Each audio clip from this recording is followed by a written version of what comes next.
ఈరోజు సంగటి చేస్తున్నాను. 1 కప్పు రైస్ వేసాను, 8 కప్పులు వాటర్ పోసాను.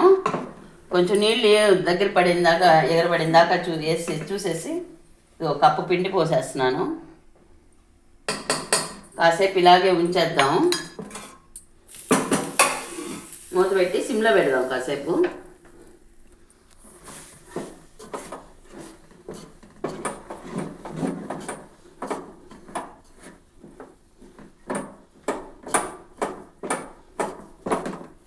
కలిపేసి ముద్ద కట్టేసుకోవడమే.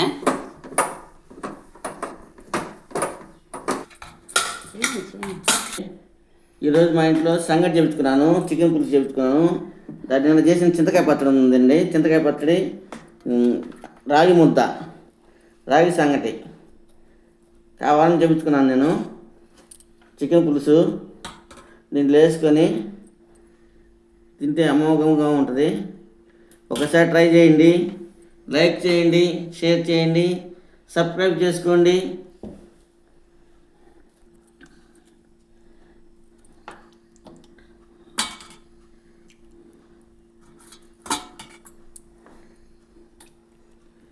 Okay, thank you.